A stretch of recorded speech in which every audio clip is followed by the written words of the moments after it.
What's that? No. Good morning.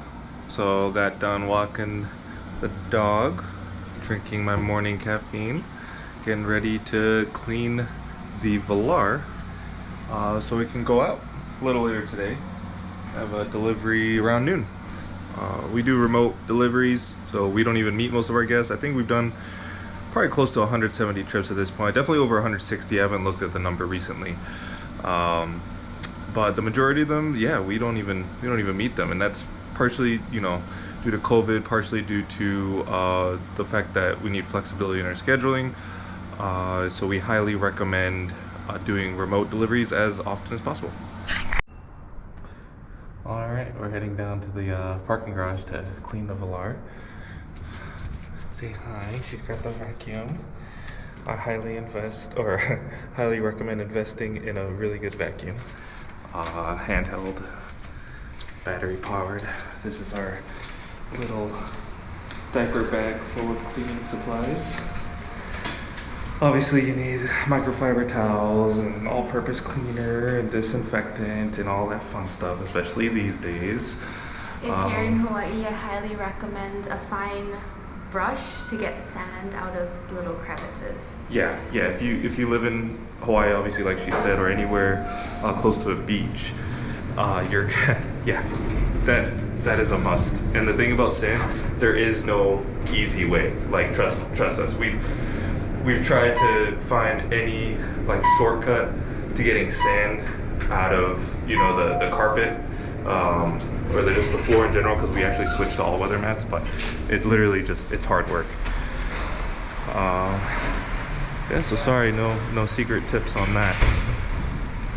But yeah, so I'll show you the Velar. You got a glimpse of the Evoque yesterday when I was taking it to the body shop, taking it to Jason. And as you may already know, the Velar is like the slightly bigger version of the Evoque, I guess you could say. They're both called Range Rovers. The Evoque, I wouldn't even really fully classify it as a real Range Rover, but anyways, there she is. I think she's a beautiful car. I actually like this one very much. I kind of don't like the Evoque for several reasons, but this car I actually enjoy very much. So this is actually it should be, based on our schedule, Justine's last time cleaning an interior of a car, because she starts a new job on Monday. So basically the way we had Turo split up is because I don't have a real job, I'm just using the GI Bill as my, I guess you could say, main source of income. So that frees me up to do most of the Turo stuff. I'm gonna be taking over pretty much everything. She's still gonna be there for me in emergency situations where, you know, I need to go meet a guest. Like we had a guest with a tire damage, so we had to go pick him up one time. Stuff like that she'll still be able to help me out with, but generally speaking, it's just gonna be me. So yeah, a little nervous about that, but we'll see how it goes. Yeah, so this is the little like car wash area, I guess you could say. I used to wash the cars here. I used to be up here pretty much every morning. It's literally just this area right here. Yeah, so I guess one of the like lessons I want to convey, maybe lesson is the wrong word, but one of the points I want to convey is that Turo is like extremely unglamorous, right? Like the few people that know about the fact that we do Turo, they're like, wow, like you have all these luxury vehicles and that's amazing, and like you're making big money. But it's like nothing is ever really what it seems. So at first, yeah, we were making pretty good money and these luxury cars are awesome, but it's like they're not really even, I don't even think of it as like our vehicles, right? Because they're there to rent out. So if everything goes as planned, like we don't ever use them. So in reality, all Turo is like cleaning up after people and like you know, that which includes washing the cars and cleaning the insides, and then dealing with people's like questions and stuff like that. So definitely don't get into it if you think like you're gonna go and like buy these luxury vehicles and live this like fancy life. Like it's kind of, I would say, the opposite of that. All right, on the way to deliver the Velar. So one thing I find important is to bring a backpack, and that is because stuff just tends to happen on the way to your delivery location, like bird droppings or puddles or whatever may be splashed up. We're a little neurotic about the condition we deliver the cars. Justine does the interior normally. Mentioned earlier, today was probably the last day she's doing the interior because she starts a new job on Monday. So just based on our schedule, there, you know, this is gonna be it. So I'll be doing the interior after that, but we're really methodical. She's really methodical about like getting everything right. So I don't know how well you can tell, it's pretty dark in there, but we try to keep it like new. Obviously that's difficult, you know, this car has been out a dozen more times, I don't even know actually, but just gonna be wear and tear, but we do our best to keep it looking new. All right, I'm about to pull out the car a little bit. I pull it out just like in front of this area so I can go ahead and take the pictures. All right, so just pulled the car out. You can see it's just literally that far out. It just gives me the ability to get around the whole car, because we're very thorough with pictures, and I highly recommend don't follow Turo's instructions as far as like the number of recommended pictures. Turo recommends 10 to 15 pictures pre and post trip. I find that's not even like scratching the surface, right? So when we first started, we would probably take like 50 to 60 pictures, and then we would have trips where we would find like stains or spills on the inside of the car, like let's say under the armrest, for example. That was one that we found, and we realized, oh, we didn't even take a picture. And Turo does not take your word for anything. Not that they should necessarily, because I know there's probably a lot of hosts that, you know, take advantage to a certain extent, so I get it.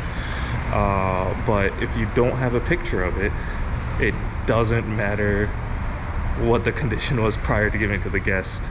You can't prove anything, right? So now we take like minimum 75 pictures, depending on how much I remember to, you know, every single spot, it'll be like 85 pictures. But yeah, I highly recommend more pictures the better. Guests don't ever seem to be like offended by anything, right? They've never, not a single guest has expressed any sort of like being offended or concern of how thorough we are. Just coming from the perspective of a host, you know, we had 6 cars over the summer, 4 cars right now, like probably 130 reviews, literally all 5 stars, right? I don't think, I hope I'm not jinxing it, but I don't think that's like super common on Turo, where a host literally has nothing but 5-star reviews. But that's something we take a lot of pride in. So yeah, I'm going to take those 75 to 85 pictures now.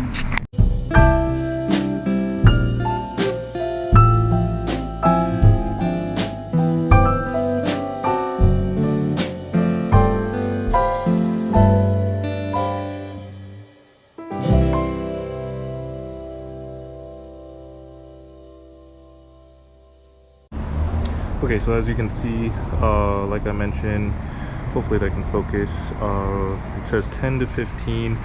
This is how many I upload. It's pretty typical. That's 79 pictures, right? You gotta do it. You just gotta do it.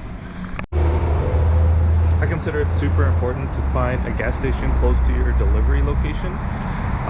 This one's on the way to where I'm going. And I'm so grateful that it is a beautiful day. I don't know if you can tell. It's just kind of like a stereotypical Hawaiian day. Because I'm grateful because it was raining for basically like the past week. So basically, I always stop at this place. And it involved me like wiping down most of the car because I wanted to get most of the dirt off. before the final, because this is about like 90% of the way to there. So yeah, it's a 10%, it gets rained on again. At least most of the stuff has been wiped off by that point.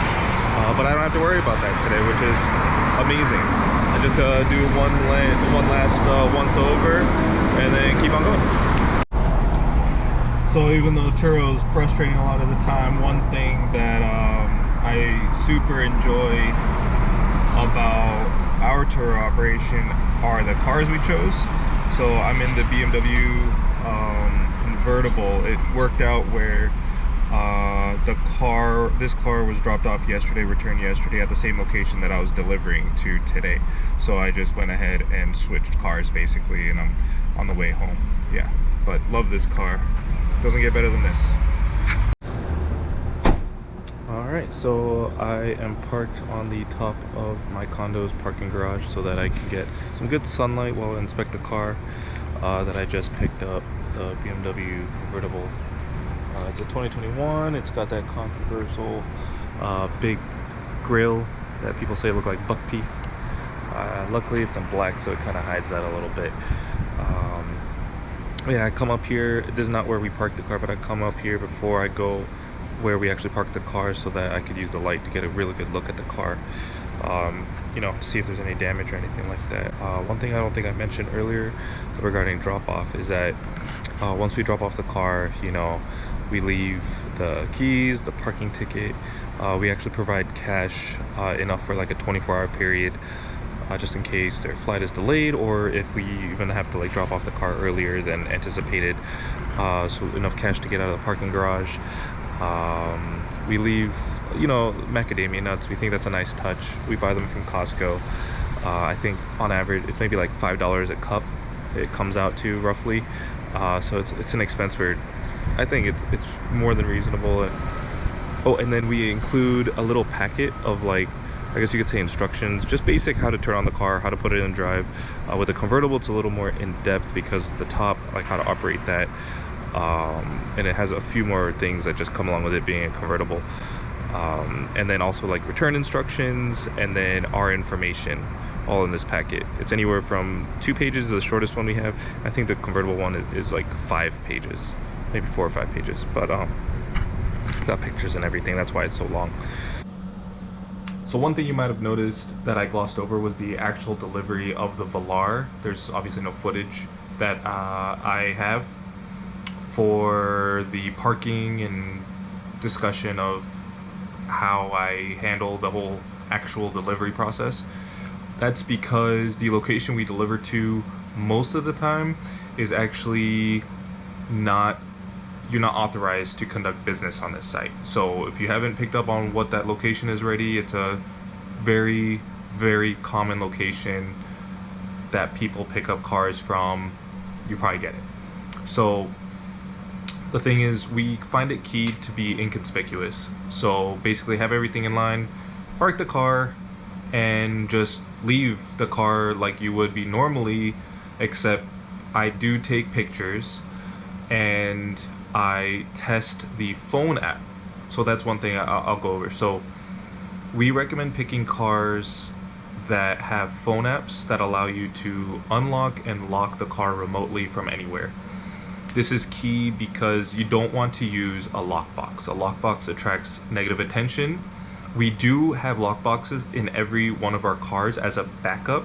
Sometimes the phone app simply doesn't work. Either the app is down for maintenance, or there's just really bad connection, or whatever the case may be. So we do keep lockboxes in the car as a backup, and we recommend the lockboxes that go on your window. So there's lockboxes you can find on Amazon. We only know of one specifically, but it's on Amazon. You roll down your window a little bit, you put it on, you roll the window up, good to go. So we recommend having those on hand, but not using them as your primary form of delivery. You want to buy cars that have phone apps. Our Land Rovers have phone apps. It's called In Control. Our BMW has a phone app, and technically our Porsche has a phone app. However, it does not have this functionality. So the downside of that is we actually don't deliver the Porsche to this location. We have a separate location in Waikiki that we deliver to, which is unfortunate because the majority of people want delivery to the main location.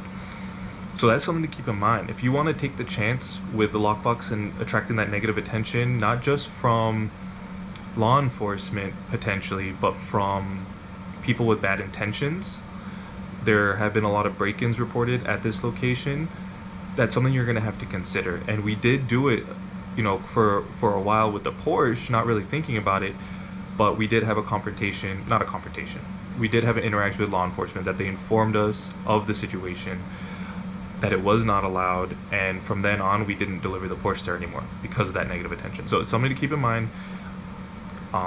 It's possible, but there's a good chance that at some point you'll have an issue. So that's about it. That was kind of just a normal delivery. Nothing crazy happened. Great weather, which I appreciate.